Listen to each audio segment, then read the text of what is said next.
कि कोई भी वस्तु, और आप लोगों को ये तो पक्का पता है कि हमारे को यहाँ से कब जाना पड़े इसका कोई पता नहीं। इसलिए आप लोगों ने क्या बुद्धिमत्ता करी कि अपना एक घर, बढ़िया सुंदर हवेली, बढ़िया सुंदर एक मकान जयपुर में बना लिया, एक बॉम्बे में भी बना लिया, एक मद्रास में भी बना लिया, एक सबसे अच्छी सिटी देख लो तो वहां भी अपना एक मकान बढ़िया सुंदर बना लिया। अब आजकल मकान कैसे बनते हैं आप सबको पता है। आपको कुछ नहीं ले जाना है, क्या करना है, खाली चलो, बाकी सब मिल जाएगा आपको। क्या बोलते हैं, वेल फर्नीचर, क्या बोलता है कोई, वेल फर्नीचर। आपको कुछ नहीं करना है, खाली अपने दो जोड़ी कपड़े ले जाओ। हाँ, जो भी हमको नहीं बोलना है, आप बोल लेना अपनी तरफ से।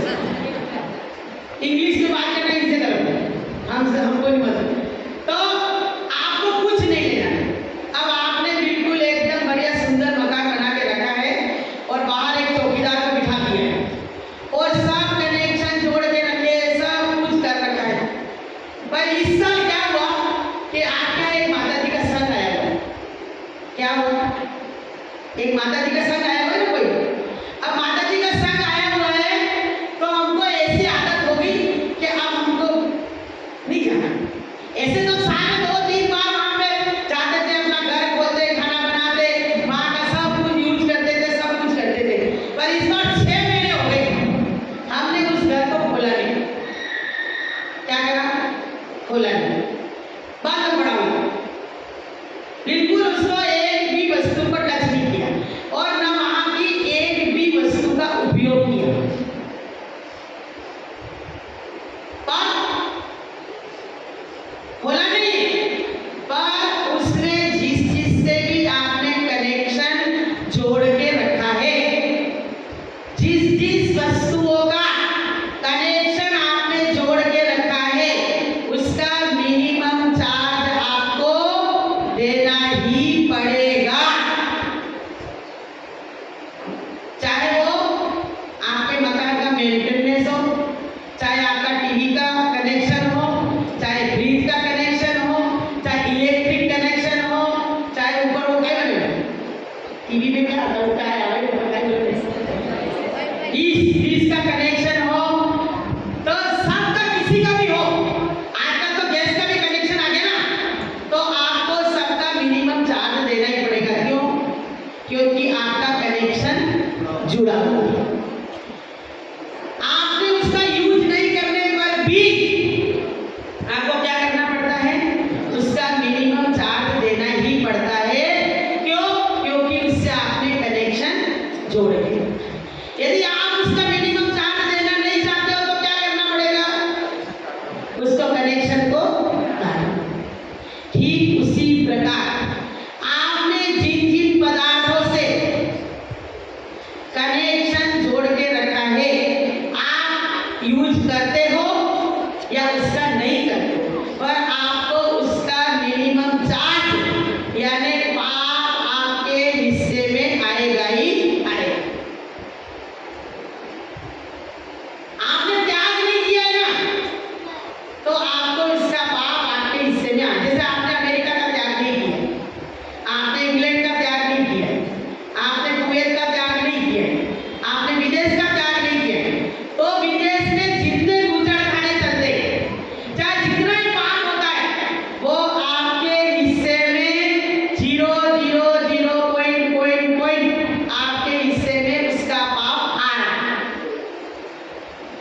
आपने उसका त्याग नहीं किया ना, क्या कर रखा है, क्या पता नहीं कब जाना पड़े, क्या पता कब नहीं जाना पड़े, तो इसीलिए हम त्याग नहीं किए। तो उसका आपको मिनिमम चार्ज देना है। अब आपके माता जी कैसी बातें करते हैं, हमारा उसको लेना है, देना है, कौन खोला है, कौन कर रहा है, आप कैसी बातें करते हो, हमको समझ में नहीं आती। सही बात है अजय भैया, हमको नहीं समझना ये क्या लफड़ा। हम तो पता को गुजर खाना देखा ना, कभी देखा, कैसे हमको पाप लगेगा, लगेगा। क्यों लगेगा? क्यों? आपने कनेक्शन को काटा। अब आपके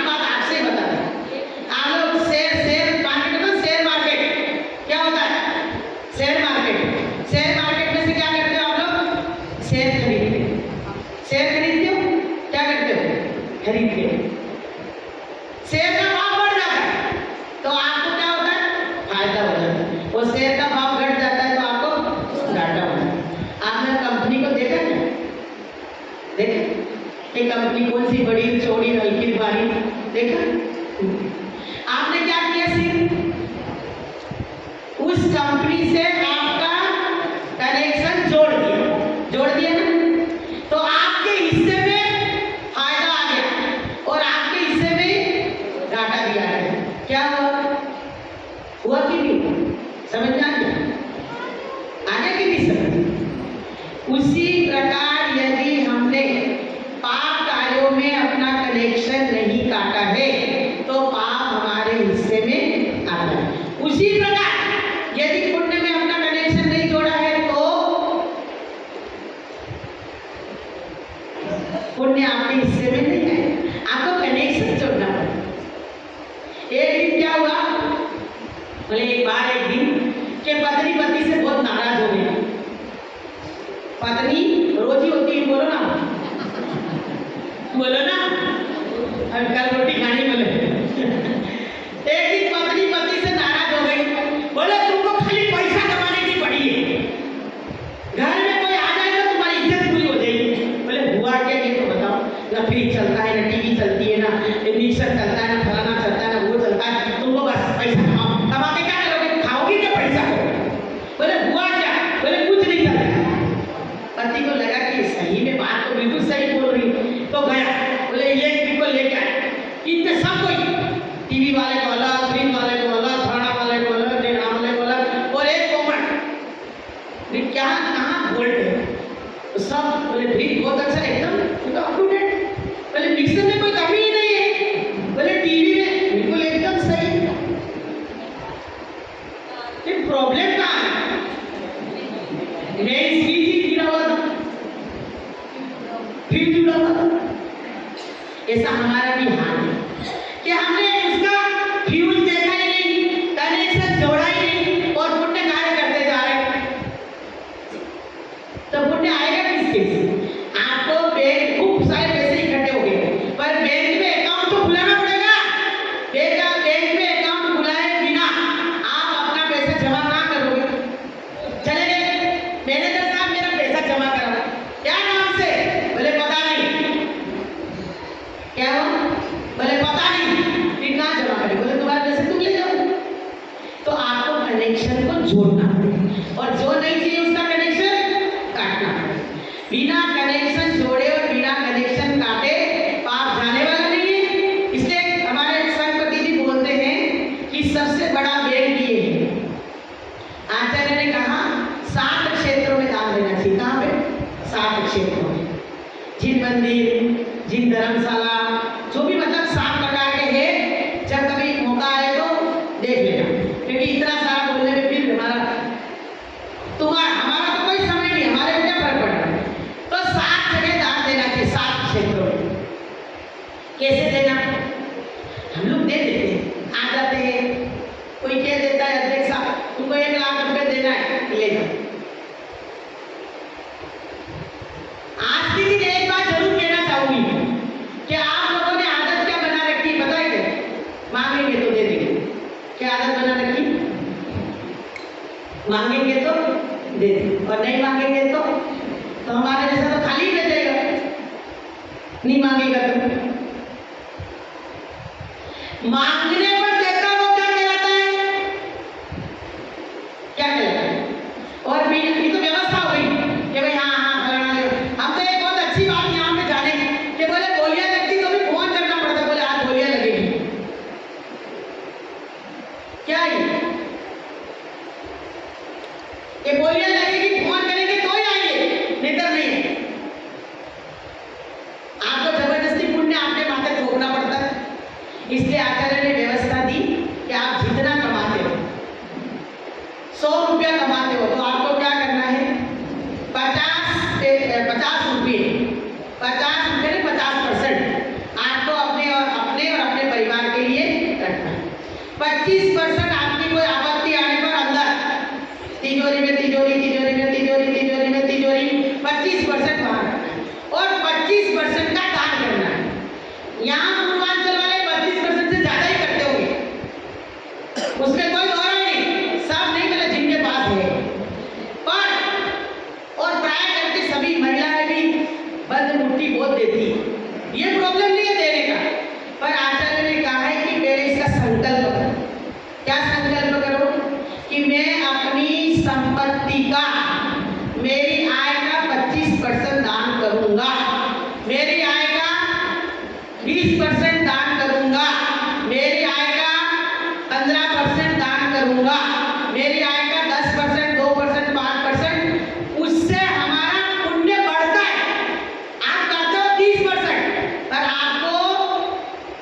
इतना जितना फल मिलना चाहिए उतना फल नहीं मिलता। क्यों?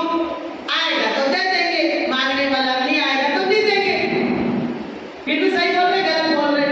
यदि कोई बोला कि आया है धर्मशाला बन रही, जरा 11 लाख रुपए दे दो ना, आएगा तो दे देंगे और नहीं आएगा तो 11 रुपया भी नहीं देंगे। और इससे आगे बताऊं, मान लो गलती से समाज वाले या कोई भी कहीं क्षेत्र वाले यदि 5 जनों से मांग के ले गए और तुम्हारे नाम इसमें नहीं था, फिर तो आप देख लो आप तो उसको देख लो, आप तो ये मांगने का एक रुपट भी नहीं देंगे। क्या समझ गए? मैं इनसे पीछे हूँ क्या तो मेरे से नहीं बोला? अब तो 1 रुपया नहीं दूंगा। समझ आया कि नहीं? अब उसका दाम लेना कितना है? तो हम पहले जब फिक्स करते, फिक्स मतलब क्या बोलते हैं उसको, नियम लेते हैं कि मैं 25% दान करूंगा तो उसका दान ज्यादा होता है। और अभी जैसे दुकानदार होते हैं, एक दिन दुकानदार तो होते हैं दुकानदार, तो दुकानदार आजकल सब दुकानों में लिखा मिल जाएगा कि उधार नहीं मिलेगा, क्या बोलते हैं, भाव को कम कराने की कोशिश नहीं करें, सब मिला लिखा रहता है ना। तो फिर आप तो दुकान में भाव कम कराते हो? नहीं कराते। क्यों? क्योंकि उसने लिख के रखा है, और बेचारा जिसने लिख के नहीं रखा उसको, जिसने लिख के नहीं रखा उसने, इसलिए क्या करना पड़ता, मजबूरी करा दी कि उसको लिख के ही रखना पड़ेगा।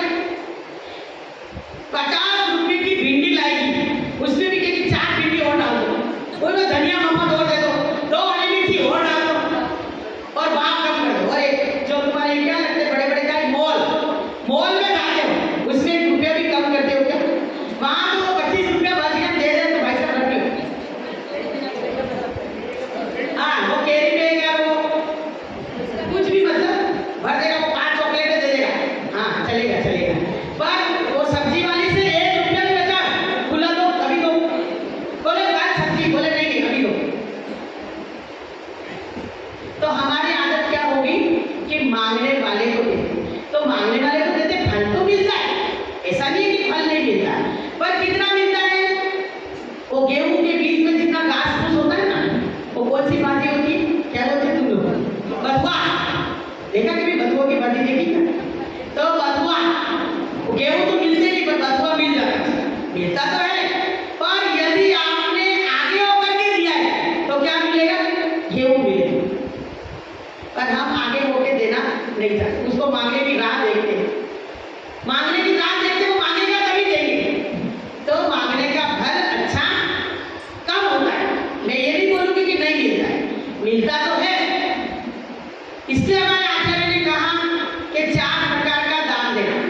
अब वस्तु की त्याग की पहले बात करते हैं, जिस वस्तु को हम खाते नहीं, अभी लोग है ना सीकर भी जाएंगे, ये दीपावली में भी जाएंगे, कोई को होली में भी जाए, तो क्या करते बताइए कि हमारे एप्पल का ध्यान है, किसका? बोले सीकर जी की वंदना करके आए ना तो एप्पल का ध्यान है, एक साल तक एप्पल नहीं खाए, बोले भिंडी नहीं खाई, और नॉनवेज होटल में खाएंगे, आलू खाएंगे, प्याज खाएंगे, दारू की बोतल पिएंगे, पर त्याग किसका करेंगे? एप्पल का। क्यों भाई? एप्पल पता नहीं क्या, कोई तकलीफ है क्या? तो ये किसको ठग रहे हो आप लोग? किसको ठग रहे हैं? और लोग आजकल तो पहले भी बोलते थे कि बोले अपनी प्रिय वस्तु का त्याग करके आ जाओ, प्रिय वस्तु का त्याग कर दो। तो सबसे प्रिय क्या होता है? ये बेटे से भी ज्यादा प्यारा है। यदि बेटा कभी पैसा गलत जगह पे गिरा के आ गया और गलत जगह दे दिया तो बेटे को भी क्या करते?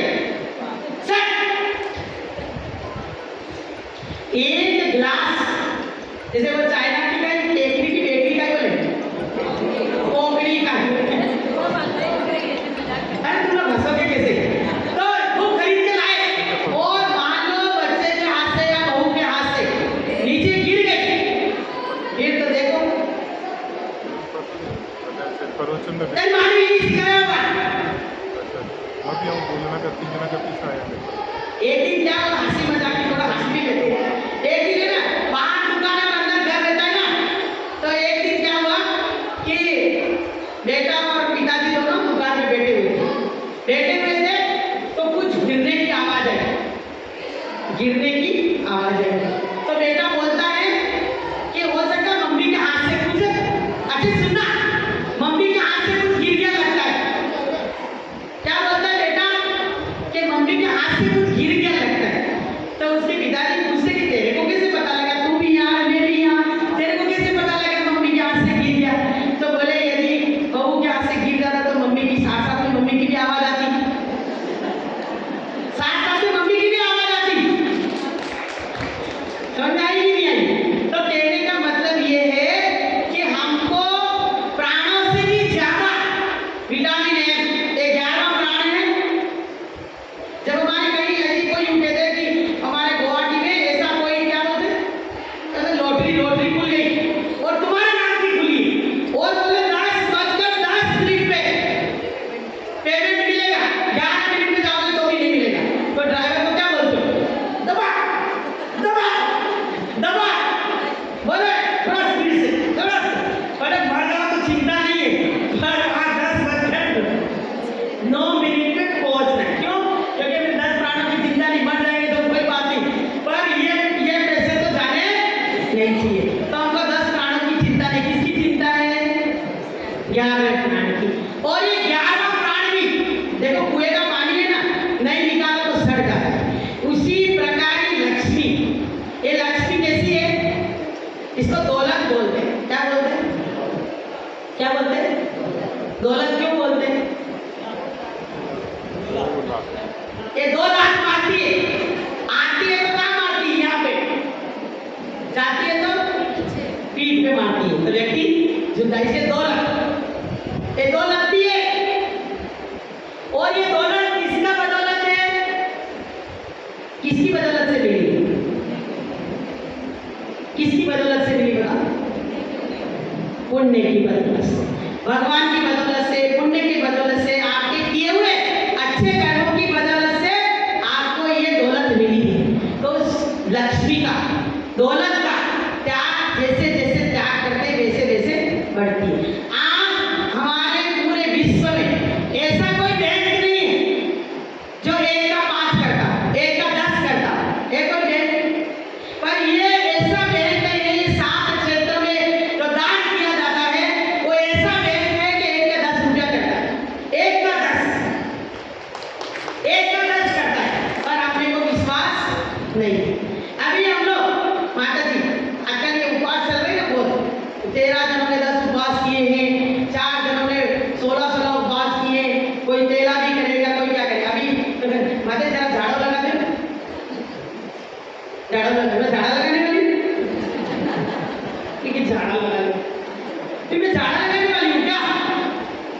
अरे आप जब डॉक्टर बन के आते हो तो हमारी दवाई की जरूरत है। आप ये बोलो कि माता जी मेरा माथा दुख रहा है, दवाई जब आपके पास है कि हमारा झाड़ा लगाने से ठीक हुआ, तो फिर हमारे मतलब क्या निकला? आप अपनी बीमारी बताओ कि माता जी मेरा माथा दुख रहा है, कि मेरा हाथ दुख रहा है, कि मेरा पाँव दुख रहा है, कि मेरा जीभ घबरा रहा है, कि झाड़ा लगा दे। मतलब आप दवाई तो आपके हाथ में, खा ले।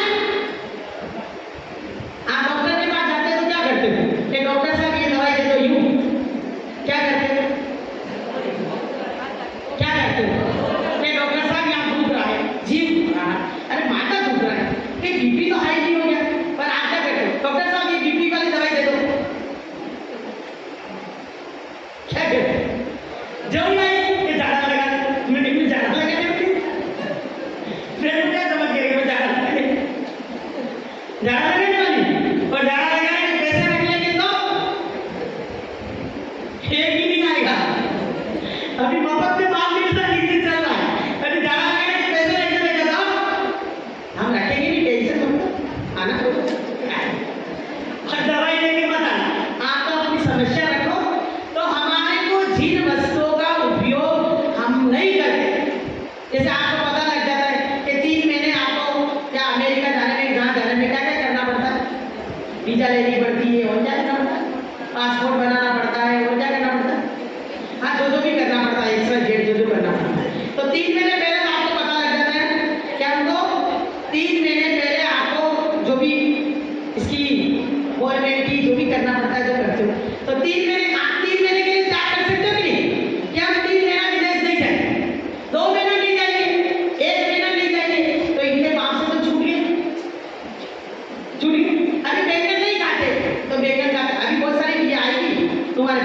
कि खाते नहीं उनका क्या करेंगे? अरे खाते नहीं उसका तो करो पहले। क्यों वजन रखने का उसको? क्यों बाहर वजन रखा है जो खाते ही नहीं अपन? अभी हमारे दिमाग में आज आलू नहीं खाना, आज कंदमूल नहीं खाए। सुबह भगवान के मंदिर में आते हो, अपने घर पे रहते हो, क्या आज हम कंदमूल नहीं खाएंगे? ठीक, बस खत्म। तो उससे हमारा कनेक्शन टूट जाता है। और ऐसा करने से अष्टमी चतुर्दशी को हम बड़ी पापड़ ये नहीं खाएंगे, ये नहीं खाएंगे, हम हमेशा के लिए नहीं कर सकते। हमेशा के लिए करना चाहिए, पर नहीं कर सकते तो थोड़े समय के लिए तो कर ही सकते हैं। इसलिए अभक्ष्य पदार्थों का त्याग करने के बाद फिर किसका नंबर आता है? भक्ष्य पदार्थ। आप लोग क्या कहते हैं? पहले भक्ष्य का त्याग करते, अभक्ष्य को चाट चाट के खा लेते। इसीलिए शिखर जी जाओ, कहीं भी जाओ तो पहले क्या कहते? फिर 15 दिन आलू नहीं खाऊंगा, 5 दिन नहीं खाऊंगा, पर केले का त्याग करके बता दो, नहीं तो सामने वाले की दुकान बंद हो जाएगी केला ना खाओगे। समझ में आया कि नहीं आया? इससे पहले अभक्ष्य पदार्थों का त्याग करना, फिर भक्ष्य पदार्थों का त्याग करना। इसलिए क्या बोला आचार्य ने? पहले आसक्ति का त्याग करना। आसक्ति किसको कहते हैं? राग में राग। राग करना तो ठीक बात है, पर राग में भी राग। अरे ओ ये मंदिर का जो पंचकल्याण होता है, पंचकल्याण तो क्या मिठाई बनाई थी, क्या रसगुल्ले बनाए थे, सब रसगुल्ला तो आज तक पानी पड़े और मुंह में पानी आ गया। इसको कहते हैं आसक्ति। क्या कहते हैं? आसक्ति। वो अभी रसगुल्ले तो एक नहीं खाया, पर वो वाले रसगुल्ले को याद करें, अरे इसको कहते हैं राग में राग। अभी साथ लोग तुम्हारे से ज्यादा आइटम खाते, पर उनको राग में राग नहीं, आसक्ति के पेट में जगह जितना खा लिया छोड़ दिया। और आप लोग खाते हो 2 रोटी पर। इसलिए आचार्य ने क्या कहा? एक रात्रि में भोजन करना और एक रात्रि में बनवा के खाना, दोनों में रात दिन का अंतर है। एक रात्रि में भोजन करना और एक रात में बनवा करके खाना, वो दोनों में रात दिन का अंतर है। क्यों? रात्रि में भोजन करना ये तुम्हारी मजबूरी है कि हम रोज भूखे नहीं रह सकते। भाई हम बॉम्बे में वहां जाते आते आते रात को 9 बज जाते, रोज भूखे कैसे रहेंगे? रोज काजू बादाम खाएंगे तो बीमार पड़ जाएंगे, और शुगर सबसे बड़ा रोग है, भूखे नहीं रह सकते।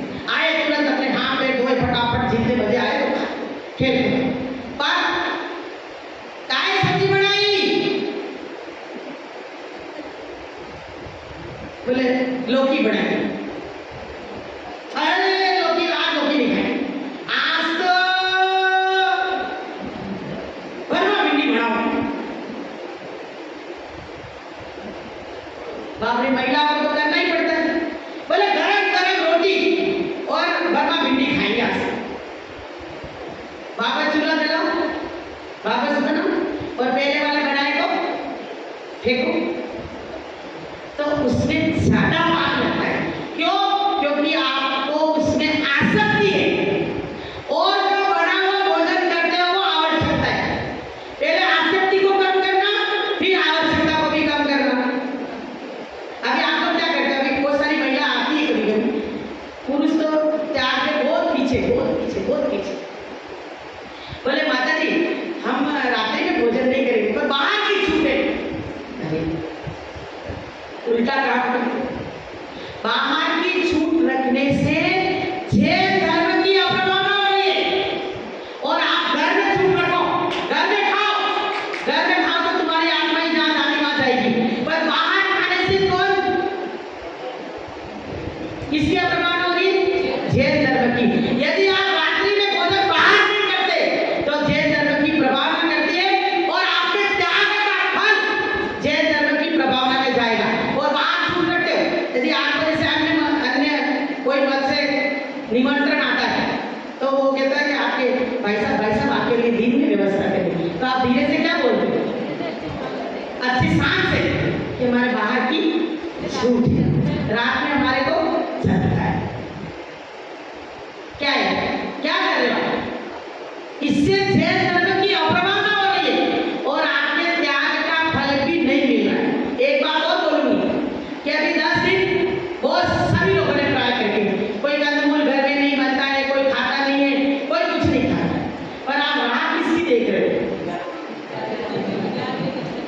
किसकी राह देख रहे हैं? किसकी राह देख रहे हैं? किसकी राह देख रहे हैं? कि ये 10 दिन कब पूरे हुए और कब आलू हुए? तो आपको पुण्य लग रहा है कि पाप लग रहा है? बताओ। आप 10 दिन नहीं खा करके भी आपके पल्ले में क्या आया? क्यों? क्योंकि आप 10 दिन आप ऐसे थोड़ी कहते हो, अरे यार 10 दिन जल्दी बीत गई कहते हो। अरे 10 दिन कब जावे? और दूसरे दिन मम्मी आपको देखो पहले बोलो कि पूनम के दिन जैसे ही पर्यूषण पूनम तो पता नहीं लगती, पर्यूषण जैसे करते हो सबसे पहले आलू की सब्जी बनाओगे, कोई हम 10 दिन नहीं खाएंगे, हम खाएंगे। तो आपको क्या का फल मिल रहा है कि 11वें दिन खाने का फल मिल रहा है? समोसा जो भी खाओगे अभी पानी आ जाएगा, खाना नहीं खाने तो जिंदगी बहुत सारे को पानी आ जाएगा मुंह में, हमारे को नहीं तुम्हारे सबको। तो कहने का मतलब क्या है कि हम जिसका त्याग करते हैं उसका आनंद तो कम लेते हैं, उसकी प्रतीक्षा करते हैं कि ये दिन कब पूरे होए। इसलिए आचार्य ने कहा कि त्याग में भी हमारा रुझान, हमारा इंटरेस्ट होना चाहिए, तो ही आपको त्याग करने का फल मिलता है। इसलिए ना त्याग करके भी अपन उसका फल नहीं ले पाए तो मतलब क्या निकला? पूरी रात भर पीसा और किस में उठाया? सुबह खा ली, बोले कुत्ता खा गया, ये मतलब है। इसीलिए त्याग करो तो त्याग की भावना को समझो। इसलिए आचार्य ने कहा कि 4 प्रकार का दान, आहार दान, औषध दान, ज्ञान दान, द्रव्य दान। तो आचार्य ने उदाहरण दिया, समझभद्र आचार्य ने रत्नकरण श्रावकाचार्य में, कि जैसे बड़ का पेड़ होता है ना, बड़ का पेड़ कितना बड़ा होता है और उसका बीज कितना होता है? इतना सा बीज होने से कितना फल प्राप्त होता है? इतना बड़ा बड़ वृक्ष के समान। ऐसे आचार्य ने कहा कि 4 प्रकार का दान देने से इतना फल प्राप्त होता है, इतना बड़ वृक्ष के समान, पर विधि पूर्वक देने से, विधि पूर्वक देने से। और दान की परिभाषा यही बोली, क्या बोली तत्वार्थ सूत्र वाले? सस्याति अनुग्रहार्थम सस्याति सर्वो दानम। स्व और पर के कल्याण के लिए जो वस्तु दी जाती है उसको दान कहते हैं। दान अपना भी कल्याण हो और सामने वाला का भी कल्याण हो और अच्छी वस्तु का दान दिया जाता है। इसलिए आचार्य ने बोला कि दान खूब दो, दान देने की पद्धति को सीखो। और एक बात और देना चाहूंगी, आज के दिन दान किसको देना वो तो आपको सबको पता है, चतुर्विधि आहार होने वाली श्रावक श्राविका को सबको देना आपको पता ही है, सबको पता है। खूब दान देते हैं, यहाँ पे सब रखा हुआ है और पूर्वांचल वाले तो प्रसिद्ध है दान देने में, उसमें कोई कमी नहीं है, दान खूब देते हैं तो कोई कमी नहीं है। पर दान योग्य दाता को दे करके, योग्य व्यक्ति को दे करके देना चाहिए। आज के दिन एक बात जरूर कहना चाहूंगी कि आजकल की परिस्थितियों में लोग क्या कहते हैं कि दान दे करके नाम मत लिखो, दान दे करके नाम मत लिखो। इस बात को मैं इसलिए कहना चाहती हूँ कि जैसे आपके यहाँ वेदी बनी, वेदी बनी, वेदी में क्या नाम लिखा है? शुभकरण जी क्या क्या लिखा है? जो भी लिखा है, XYZ जो भी नाम लिखा है। अब आपके दादाजी ने, बड़ दादाजी ने ये वेदी बनाई, आपको कितनी खुशी होती है अंदर से? कितनी खुशी? अरे हमारा दादाजी बनाया, अरे हमारा दादाजी बनाया। और कभी भविष्य में आपको यदि इस वेदी का जीर्णोद्धार कराना है या नई वेदी विराजमान करनी है तो आपको क्या लगेगा? हमारे दादा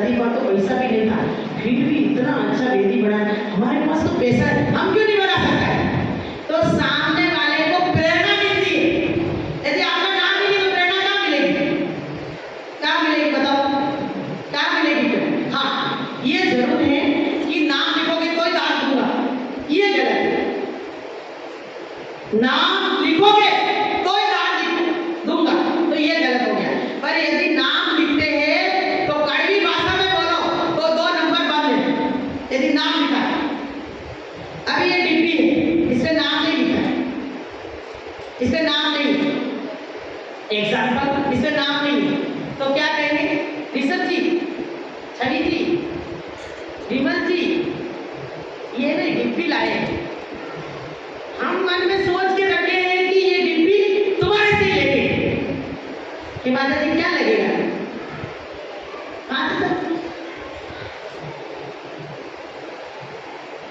फिर आया महेंद्र जी, आया महेंद्र जी, ये डिब्बी लाए। हम सोच के रखे पर महेंद्र जी से लेगा। हमारे 5 दिन तुमको याद करते रहेंगे क्योंकि नाम नहीं है ना। महेंद्र जी कितना हुआ? 5,000। फिर आया कौशल भैया। कौशल भैया बिल्कुल तुम सही टाइम पे आ गए। हम सोच रहे थे तुम्हारा मुझे दूसरा कोई लेता था। बोले ये डिब्बी लाए ना, हम सोचे कि कौशल भैया से लेंगे क्योंकि कौशल भैया तो अच्छा आदमी, उसके परिणाम भी अच्छे रहते तो अच्छा काम करेंगे। माता जी कितना पैसा हुआ? अरे हम देगा ही देगा, क्यों नहीं देगा? बिना नाम का 2 नंबर कितने लोगों से ले लिए? बिना नाम का 2 नंबर ज्यादा होता है। इसीलिए नाम लिखने से कभी 2 नंबर होगा ही नहीं। उसका नाम लिखा तुमने लिखवा के दे लो, उसका बिना करके, नहीं तो युद्ध हो जाएगा। इसीलिए नाम लिखवाने का तो आपका, देने वाला का यदि आग्रह है तो गलत है, पर लिखवाने में कोई दोष नहीं है। नाम लिखवाने से आगे लोगों की प्रेरणा मिलती है। पर कहाँ लिखवाना? लोग सीढ़ियों पे लिखवाते हैं, वो भी विवेक रखो। सीढ़ियों पे बोले लात मार मार के जाओ उसको, रोज पेड़ लग रखे, 1 लोग 1000। तो नाम कहाँ लिखवाना ये भी विवेक रखना चाहिए। लोग कहाँ नाम लिखाते हैं? अरे वो नाम भी लिख गई। कोई कोई वस्तु ऐसी होती है जहाँ नाम नहीं लिखा जाता है। नाम कैसे लिखवाते हैं? बोले भक्ता घूमता है। बोले कौन घूम रहे? बोले पदम चंदी घूम ही रहे। तो कहाँ लिखवाना, किस जगह पे लिखवाना, उसका विवेक रहना चाहिए। जीवन में यदि आपको धन संपदा प्राप्त हुई है तो धन संपदा को अपने दान में लगाना चाहिए। दान देने से लक्ष्मी आती है, दान देने से लक्ष्मी आती है, और कमाने से क्या आती है? पैसा। आप मेहनत करोगे तो पैसा आएगा, पर लक्ष्मी नहीं आएगी। लक्ष्मी कहाँ आती है? पुण्य की दासी है। जहाँ पुण्य होगा वहाँ लक्ष्मी आएगी, और लक्ष्मी अच्छी जगह पे लगती है। हमारे पास यदि विटामिन है, 11वां प्राण, दौलत, लक्ष्मी जो भी है, उसको यथा जगह पर, यथा स्थान पर, यथा समय पर। अभी बहुत सारे लोग होते हैं, अभी हम यहाँ आए तो कोई ना कोई हमारा एक आध भक्त बन ही जाएगा। कोई ना कोई तो बनेगा, कोई तन से जुड़ेगा, कोई मन से जुड़ेगा, कोई धन से जुड़ेगा, कोई ना कोई जोड़ेगा ही। पर वो ऐसा व्यक्ति है, एक व्यक्ति ऐसा है। हाँ, आज एक बात कहना था, भूल गया तो माता जी को बोल के हम जरूर बोलेगा, फिर हम भूल गए, ये पहले बोल देता, फिर वो बोले तो याद करा, ठीक है? तो बोलेंगे एक व्यक्ति ऐसा होता है कि हमारे संघ के पीछे साल भर में 5 लाख 10 लाख रुपए खर्च करता है। कितना? 5 लाख 10 लाख रुपए खर्च करता है, पर उस पर विश्वास नहीं है। क्या बोल रही मैं समझना पहले। हमारे संघ के पीछे 5-10 लाख रुपया खर्च करता है, हमारे मतलब किसी के भी, पर उसके ऊपर विश्वास नहीं।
तो विश्वास पात्र आदमी पैसे से नहीं तोड़ा जाता, किससे जोड़ा जाता है?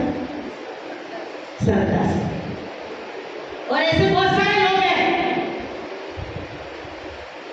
ऐसे बहुत सारे लोग होते हैं, और बहुत सारे ऐसे भी होते हैं खर्च कर देने के बावजूद भी उसके ऊपर विश्वास नहीं कर सकते कि व्यक्ति समय पर देगा ही। ऐसे ही इसको कहते हैं कामधेनु। क्या बोलते हैं? कामधेनु क्या करती है? आप जब चाहो जब ले लो। अभी ऐसी गाय भी होती है कि आपके घर में मेहमान आए ना, 200-300 ग्राम दूध दे दी, चाय बना ले, फिर कोई आएगा फिर डोलो।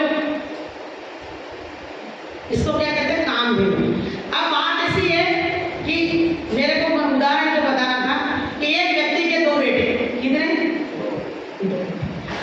बड़ा बेटा ऐसा है, बड़ा बेटा पिताजी की रोज चरण छूता है, रोज पिताजी के चरण छूता है, पर पिताजी जो कहते हैं वो मानता नहीं है, ना मानता है ना उनके अनुसार कोई कार्य करे। अब छोटा बेटा है, छोटा बेटा है, वो पाप भी छूता है, पिताजी जो कहते हैं वो भी मानता है, पिताजी के अनुसार सब कार्य करता है, सब कार्य करता है। पिताजी को कौन सा बेटा प्यारा होगा? कौन सा प्यारा होगा? अब आप ऑब्जेक्शन करते हो, बड़ा बेटा ऑब्जेक्शन करता है, बड़ा तो मैं हूं, आप मेरे को प्यार क्यों नहीं करते, आप मेरे को ये क्यों नहीं करते? तो उसका ऑब्जेक्शन सही है? सही? क्यों सही नहीं? क्यों? पिताजी की बात को मानता ही नहीं, ना पिताजी को कुछ समझता है। और पैर छूने से क्या होगा? क्या होगा पैर छूने से? क्या होगा? क्या होगा पैर छूने से? कहना कुछ मानता नहीं है, देना कुछ है नहीं, और फिर उसका कहने से क्या होगा? उसी प्रकार हम भी भगवान के देव शास्त्र गुरु के धर्म के ऐसे भक्त बनना, ऐसे त्याग देने वाला बनना कि हम खाली चरण छूने लायक नहीं हो। कैसे हो? कि उनकी बात को भी माने, उनको जो चाहिए वो आवश्यकता को भी पूरी करे और चरणों को भी छुए, तो हमारे त्याग की महत्ता होगी। त्याग इसलिए ऐसा करना कि वो त्याग हमारा कार्यकारी हो। मैं एक बार फिर बताई थी कि गांव में टोड़ा ऐसी हमारे पैर भी, जैसे मैं चश्मा तो मैं ऐसे लगाई तो मैं ऐसे इसको यूं लगाऊंगी, तो कल हमारे चश्मे में वो क्या बोलते कार्ड है ना नंबर का, वो माता जी आपका चश्मा का घर दिखाना कार्ड लेके जाएगा, 2 दिन में चश्मा बन के आ जाएगा। कहने की जरूरत नहीं, हम लिख रहे, पेन लिखते लिखते बंद हो जाता है, तो हमारे तो हमको आप जानते ही हो, तो हम तो पेन को यूं ही, तो कल हमारी चौकी में 5 पेन लिख गए, हमको मांगने की जरूरत नहीं।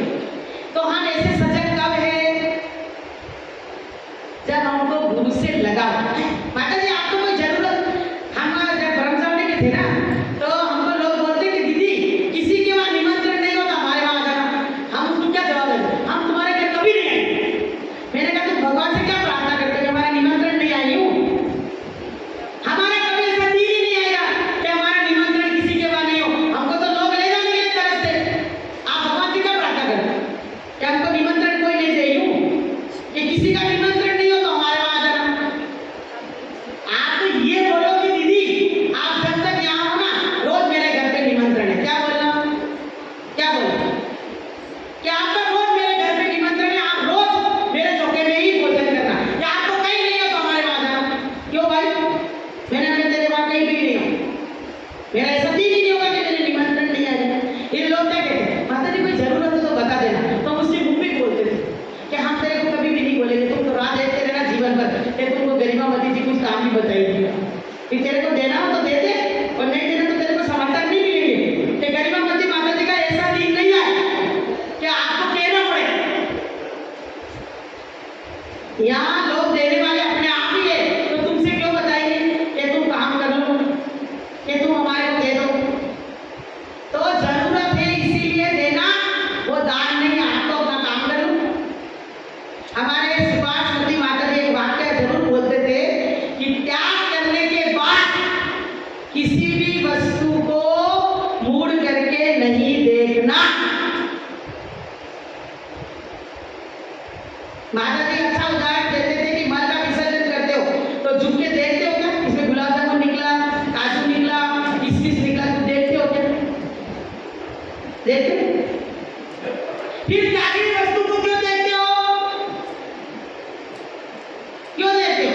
कि हमें भी 200 रुपये किलो वाला चावल चढ़ा दिया और यो दिनेश से बगाड़े, अरे इतने सारे गोला चढ़ गए, यो बड़ो माता चढ़ लो, आपको क्या करना, आपने चढ़ा दिया ना, फिर आपको उसमें क्या है, क्यों अपना मन जोड़ रहे हो? त्यागी हुई वस्तु को कभी भी, त्यागी हुई वस्तु को अपन कभी देखते नहीं है, उसी प्रकार त्यागी हुई वस्तु में आपका कोई अधिकार नहीं है, इससे त्याग देने के बाद उसके बारे में विचार नहीं करना और दान देने के बाद पछताना मत।